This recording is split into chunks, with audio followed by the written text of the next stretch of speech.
अस्सलामुअलैकुम my YouTube family, सब कैसे हैं। आई होप सब लोग बिल्कुल ठीक ठाक होंगे। भैया आज काफ़ी दिनों बाद दिल किया कि नाश्ते में पराठा बनाया जाए। और वैसे तो नॉर्मली दिल नहीं चाहता कि सुबह सुबह इतना हैवी नाश्ता हो, लेकिन बस आज मेरा दिल चाह रहा था, इसलिए मैंने पराठा और साथ शामी बनाए। और जो बचा हुआ अंडा था उसको भी ऑमलेट की तरह फ्राई कर लिया। और भाई मेरा आज एक बहुत ही इंपॉर्टेंट पार्सल आना था। आप में से कोई गेस कर सकता है कि भाई इस पार्सल में क्या है? ऑब्वियसली वो तो मैं आप लोगों के सामने ही अनबॉक्सिंग करूँगी और आप लोगों को दिखाऊँगी कि मैंने क्या ऑर्डर किया है।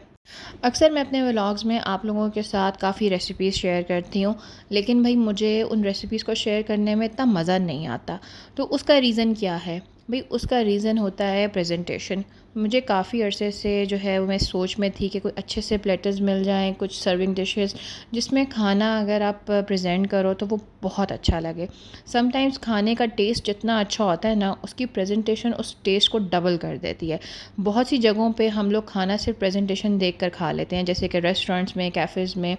तो मुझे भी जो है वो कोई एक ऐसा ही पेज मिला था जिसके रिव्यूज़ बहुत अच्छे थे, और ये लोग जो हैं इनका क्लेम था कि ये लोग रेस्टोरेंट्स को जो टेबल वेयर है वो सप्लाई करते हैं और इनकी क्वालिटी बहुत अच्छी है।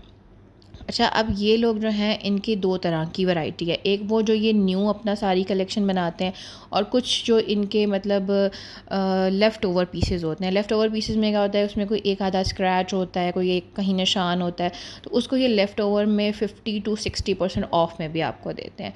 तो इनके जो है पेज से मैंने ये 3 प्लेटर्स ऑर्डर किए थे, और ये तीनों प्लेटर्स जो हैं ये इनकी टोटल प्राइस जो है वो 2700 थी, मतलब एक प्लेटर 1000 का था। तो मुझे ये बहुत पसंद आया। आज जो मैं अपनी बनाऊँगी वो मैं इनमें ही सर्व करके आपको दिखाऊँगी। उसके बाद जी शाम में बच्चों के लिए मैंने फ़्राइज़ बनाई थी, क्योंकि बच्चों का आज दिल चाह रहा था, तो मैंने कहा चलो अभी इनको फ़्राइज़ बना के दे देती हूँ।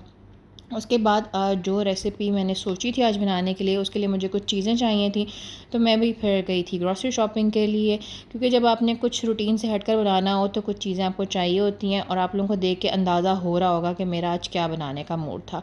जी हाँ, मेरा आज अल्फ्रेडो पास्ता बनाने का मूड था, और फ़र्स्ट टाइम है कि मैं ये फेटुचीनी पास्ता लेने आई हूँ, और मुझे समझ में नहीं आ रही थी कि किस कंपनी का लूँ, क्योंकि यहाँ पे बहुत सारी कंपनीज़ के अवेलेबल थे, और मैंने इससे पहले कभी भी बनाकर नहीं ट्राई किया है। हमेशा रेस्टोरेंट वगैरह में ही जाके ऑर्डर कर लेते हैं, क्योंकि बच्चे जो हैं वो ऐसी चीज़ें कम ही पसंद करते हैं। वो अलग बात है कि जब मैंने बनाया था तो बाद में सब बच्चों का दिल था कि हमने यही खाना है। लेकिन ये कि बच्चों के लिए भी मैंने साथ स्पेगेटी बनाई थी, क्योंकि उन्होंने कहा था जी हमें मैगी नूडल्स बना दें या स्पेगेटी बना दें, तो मैंने उनके लिए भी साथ बनाई। और यहाँ मुझे काफ़ी सोचने के बाद जो है वो एक ऑप्शन जो समझ में आई वो लेकर फिर मैं आ गई। कौन सा केक? मैं वो बनाना शादी रोएंगी।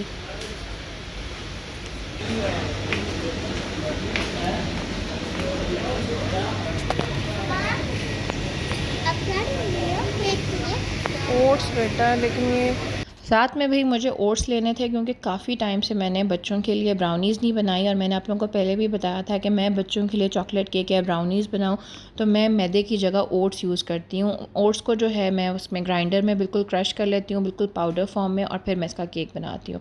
और जी घर आने तक चाय का टाइम हो गया था। चाय के बाद मैंने चिकन को भी मैरिनेट कर दिया। चिकन जो ब्रेस्ट पीस है उसके फ़िले काटे हैं, और उसको मैंने बिल्कुल बेसिक स्पाइसेस में मैरिनेट किया है। नमक, लाल मिर्च, काली मिर्च, गार्लिक पाउडर, सोया सॉस और रेड हॉट सॉस। और ये वाला जी पास्ता मैंने सेलेक्ट किया था। इस पे वैसे मैंने उस वक्त नहीं गौर किया कि इस पे कोई इंस्ट्रक्शंस नहीं लिखी हुई कि इसको बॉयल कैसे करना है, और मैं भी फ़र्स्ट टाइम ट्राई कर रही थी, तो फिर मैंने यूट्यूब की हेल्प लेने की कोशिश की कि भाई मुझे पता चले कि इसका कुकिंग टाइम कितना है और इसको बॉयल कैसे करना है।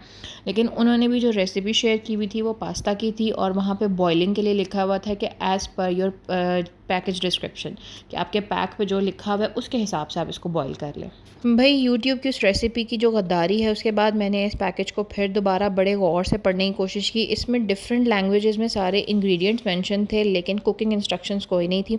लेकिन बहुत ढूंढने के बाद मुझे एक कॉर्नर में सिर्फ इतना सा लिखा हुआ मिला कि कुकिंग टाइम 6 मिनट्स है। मैंने कहा चलो भाई 6 मिनट्स तक बॉयल करते हैं, और अगर तब मुझे लगा कि ये प्रॉपरली बॉयल नहीं हुआ तो हम इसे थोड़ा सा और टाइम दे देंगे। उसके लिए फिर मैंने पानी बॉयल करने के लिए रख लिया, और आप लोग देख सकते हैं कि मैं बहुत ही थोड़े से पोर्शन में पास्ता बना रही हूँ।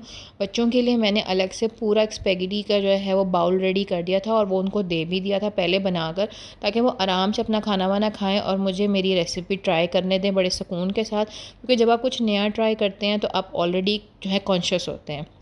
और जी पास्ता बॉयल होने के साथ साथ मैंने अपनी सॉस भी रेडी कर ली। सॉस जो है वो मैंने इसमें थोड़ा सा मैदा लिया था, तकरीबन 1 टेबल स्पून। उसमें मैंने 2 कप दूध डाला है, नमक, काली मिर्च, थोड़ी सी कुटी हुई लाल मिर्च है, ऑरिगेनो पाउडर है, और उसके बाद जी मैंने इसमें चेडर चीज़ जो है वो ग्रेट करके डाली है। आप चाहें तो इसमें क्रीम भी ऐड कर सकते हैं।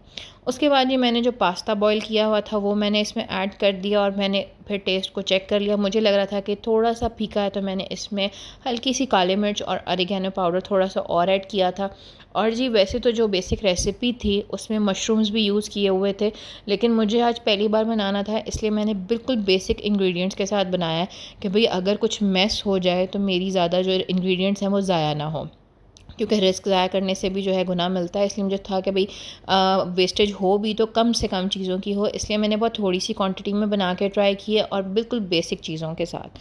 और जी पास्ता को हमारा थोड़ा सा टाइम लगा, जैसा कि मैंने आप लोगों को बताया था कि मेरा फ़र्स्ट टाइम है, तो थोड़ा सा जो है इसको बॉईल करते हुए मुझे लगता है कसर रह गई थी, तो इसलिए फिर मैंने इसे हल्की आंच पे इस वाइट सॉस में थोड़ा सा दूध और ऐड करके पकने दिया काफ़ी देर, जब तक कि ये फुली कुक नहीं हो गया, बिल्कुल सॉफ्ट और जो है यमी सा रेडी नहीं हो गया। और मैंने इसको बिल्कुल हल्की आंच पर ढक्कन दे के रखा था। तो नेक्स्ट टाइम जब मैं बनाऊंगी तो मैं इस चीज़ का ध्यान रखूंगी कि मैंने इसको बॉईल जो है वो पूरी तरह से करना है, और एक बार के बाद आपको आइडिया हो जाता है कि भाई किसी चीज़ को पकने में कितना टाइम लगता है। और जी पास्ता को बनाने के बाद टाइम आता है उसकी सर्विंग का, वो मैंने आज अपने नए प्लेटर में इसको सर्व करना था। इसके साथ जो मैंने चिकन फ्राई किया है, अगर आप लोगों को मेरी रेसिपी की में थोड़ी मुश्किल पेश आ रही है कि भाई चिकन के लिए क्या रेसिपी यूज़ की है, तो मेरी एक पहले वीडियो है क्रिस्पी मैक्सिकन पास्ता की, आप लोग वो देख सकते हैं। जिस तरह से मैंने उसमें चिकन फिलेट्स को मैरिनेट किया था और फ्राई किया था, एग्जैक्टली सेम जो है वो आज मैंने वही रेसिपी फॉलो की है। आप लोगों के लिए मैं ये रेसिपी टैग भी कर दूंगी। और नेक्स्ट टाइम मेरा कोई मूड नहीं है रेस्टोरेंट से जाके इतना महंगा पास्ता खाने का, मैं तो भाई घर पे ही बनाऊंगी, क्योंकि बहुत मज़े का बना था। और जी अगले दिन सुबह उठ के बच्चे चले गए पढ़ने, और आज मेरा नाश्ते में कुछ बनाने को दिल नहीं था, इसलिए भाई मैंने जो है वो पहले की दाल फ्रिज में पड़ी हुई थी थोड़ी सी, मैंने सोचा भाई इसके साथ ही मैं ब्रेड के स्लाइस जो है वो टोस्ट करती हूँ और वो ले लेती हूँ। कभी कभी जो है वो इस तरह की चीज़ें नाश्ते में बहुत अच्छी लगती हैं, और मेरा अक्सर दिल जो है वो नहीं चाहता गर्मियों में कि मैं कुछ स्पेशल बनाऊँ, या अंडे भी आप खा खा के थक जाते हो, तो इसलिए भाई आज का नाश्ता बिल्कुल सिंपल सा था कि दाल के साथ मैंने 2 स्लाइस ब्रेड के लिए, और साथ में मेरी ये ब्लैक टी है, जो कि आप लोगों को सबको पता है कि मैं चाय की बजाय इसको ज़्यादा प्रेफर करती हूँ। और जी मेरी फेवरेट कुकीज़, ये भी मैं कल पास्ता जब लेने गई थी तो मैं साथ वहाँ पे मुझे नज़र आई, तो मैंने कहा चलो अभी बहुत दिन हो गए हैं तो ये ले लेते हैं। सारे दिन की रूटीन में जी फिर बच्चों के साथ मैं लगी रही। दोपहर को बच्चों के लिए खाने में मैंने बनाए थे आलू के पराठे, और अपने लिए जो है वो थोड़ा सा जो लेफ़्ट ओवर पास्ता था उसके साथ मैंने चिकन स्ट्रिप्स फ्राई की, और शाम में जो है वर्कआउट के बाद मैंने फिर यही खाया था, क्योंकि भाई मुझे बहुत पसंद आया था, इसलिए जो थोड़ा सा बचा था वो मैंने अपने लिए फ्रिज में रख दिया। और जी शाम की चाय को भी स्किप करके मैंने अपने लिए ब्लैक टी ही बना ली बगैर दूध के। पता नहीं क्यों, लेकिन चाय से मुझे बहुत अजीब सी अब फीलिंग होती है चाय पीने के बाद, या तो मुझे वॉमिट फील होना शुरू हो जाती है, अजीब सा दिल ख़राब होता है, लगता है गले में कुछ अजीब सा हो रहा है, या फिर सीने में जलन शुरू हो जाती है। तो इसलिए मेरी कोशिश होती है कि चाय को अवॉइड ही किया जाए।